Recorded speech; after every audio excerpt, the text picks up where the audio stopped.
What's going on, everyone? Tomorrow, the new GTA Online San Andreas Mercenaries DLC update is releasing. So in today's video, we're going to be going over the release time, download size, consoles, some last minute things, and more. So before we get into it, if you aren't subscribed, make sure to do so. We're going to be having a lot of content regarding this new DLC when it releases tomorrow, of course. And I also, of course, put on post notifications as well. And also drop a like on the video as well. So we're going to first go over download size. As you guys know, if you're on PS4 or PS5, you can already download it right now and preload it. And the size is 5.5 for PS5 players and 2.2 for PS4 players. Now, we don't have any information when it comes to Xbox or PC, but if we base it off some of the previous DLCs, starting off with Drug Wars, the download size for the Xbox was 13.1 gigabytes. And if you even go farther to last summer with the Criminal Enterprise DLC, the download size was 12 gigabytes. And then for PC, for Drug Wars, it was 3 gigabytes. And then for Criminal Enterprises, it was 2 gigabytes. So honestly, it should be around the same when it comes to these DLCs. I don't think Rockstar is going to be having that much of differences when it comes to size.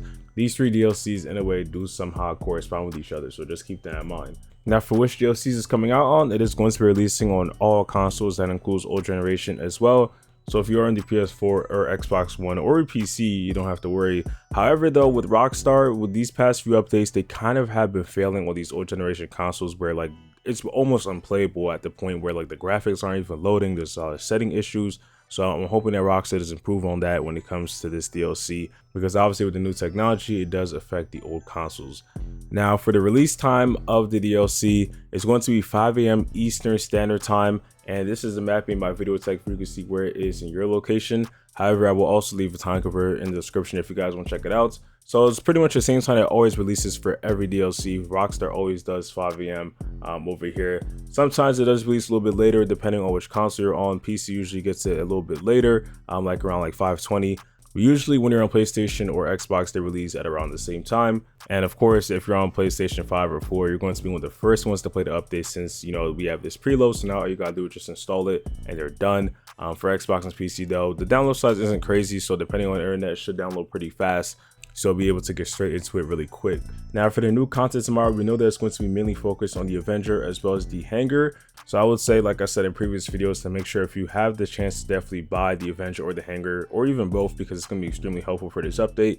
And when it comes to the spawn location as well, if you want to get straight into this update, I would say spawn your facility. So then now you could just go straight to your Avenger, which is going to be the main terminal. And if you have to, you could just fly the Avengers to the Hangar to make it a bit more easier to get started with the stuff. And then vehicle wise, as per usual, Rockstar releases around like 5 to 7 vehicles on release day. It just depends on how many vehicles are going to be in total. Hopefully Rockstar releases some of the good ones, because for previous DLCs, they have released like terrible ones or ones that just weren't that interesting.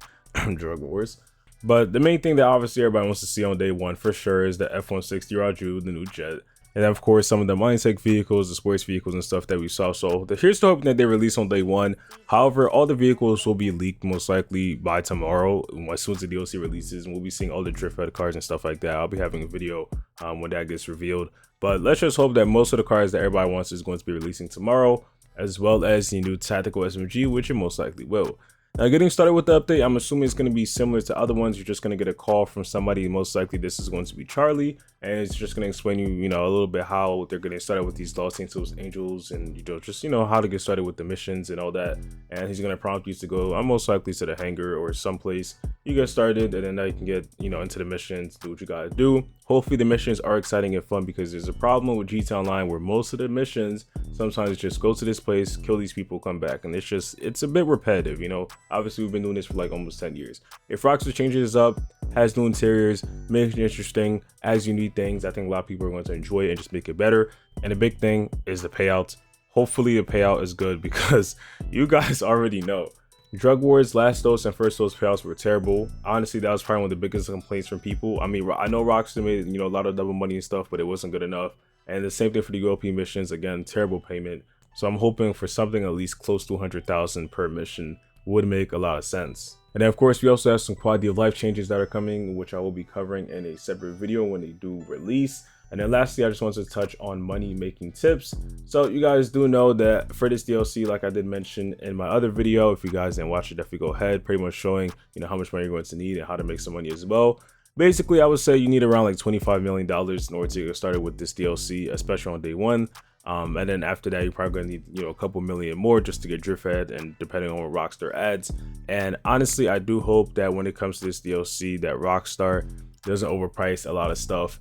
And then when it comes to money making, one of the most important things, and probably one of the most easiest things to make money from, is Kai Perico. So if you have that and you know how to get started with this, definitely go ahead and do it. It's the best way to make money today. If you start, you could probably make almost like $5 million depending on how many heists you do and how many times you grind it.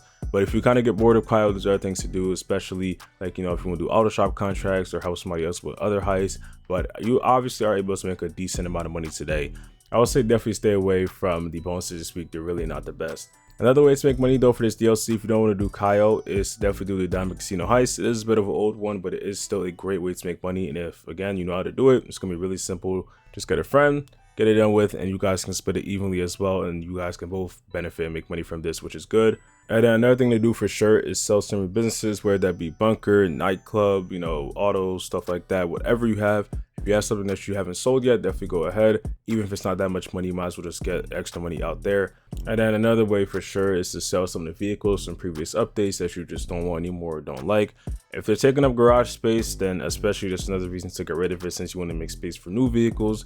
Or if you just don't want it anymore, of course, just sell it at Los Angeles Customs, get some money back for it. So overall, I think this DLC is going to be a good one. I hope that it is. From the way Rockstar promoted it and showed it, it seems like it's going to be a very interesting one. It might be a little bit small, but I think Rockstar is going to do pretty good with it, especially with the new stuff that they're adding, such as the jet and other big changes. So before we do end the video here, I do want to let you guys know that we'll be streaming tomorrow for the new DLC, so definitely join up in the stream. And of course, we are going to be covering everything on this DLC starting tomorrow when it releases. So if you aren't already, make sure to subscribe and put on post notifications for you never miss an upload. Also, if you find yourself or enjoyed this video, make sure to drop a like, and I'll see you on the next one. Peace.